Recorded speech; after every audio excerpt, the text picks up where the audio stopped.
नमस्कार मित्रांनो, तुम्हा सर्वांचं माझ्या यूट्यूब चॅनलवर पुन्हा एकदा खूप खूप आणि मनापासून स्वागत आहे। आजच्या व्हिडिओमध्ये आपण बघूया सरकारी कर्मचाऱ्यांना गुड न्यूज, महागाई भत्ता 60% जाण्याची शक्यता, एरियर्ससह मिळणार पगारवाढ।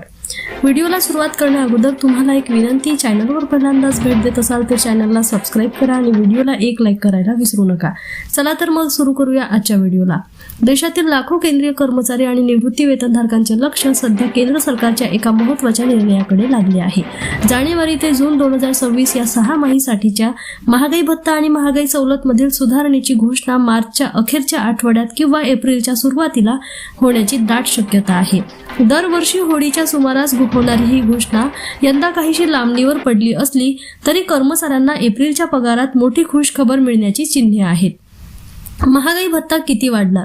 अखिल भारतीय ग्राहक किंमत निर्देशांकाच्या ताज्या आकडेवारीनुसार तज्ज्ञांनी वर्तवलेला अंदाज असा आहे की यंदा महागाई भत्त्यात 2% वाढ होऊ शकते। सध्या केंद्रीय कर्मचाऱ्यांना 58% दराने महागाई भत्ता मिळतो। 2% वाढीनंतर हा दर 60% वर पोहोचेल। उदाहरणासह गणित, समजा एखाद्या कर्मचाऱ्याचा मूळ पगार 18,000 रुपये असेल तर त्याचा महागाई भत्ता 10,440 रुपयांवरून 10,800 रुपयांपर्यंत वाढेल, म्हणजे दरमहा थेट 360 रुपयांचा फायदा होईल। 3 महिन्याचा एरियर्स एकत्र मिळणार।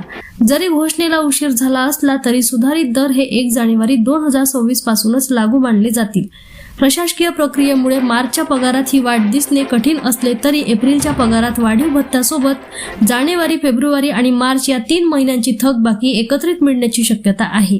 यामुळे एप्रिलचा पगार कर्मचाऱ्यांच्या खिशात मोठी भर घालणारा ठरेल।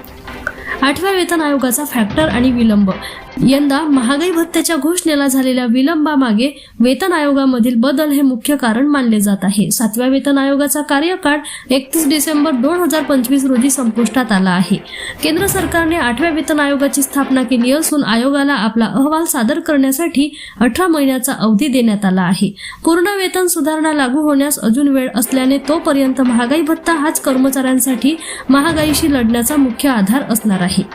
पुन्हा भेटू एका नवीन अपडेटसह। धन्यवाद।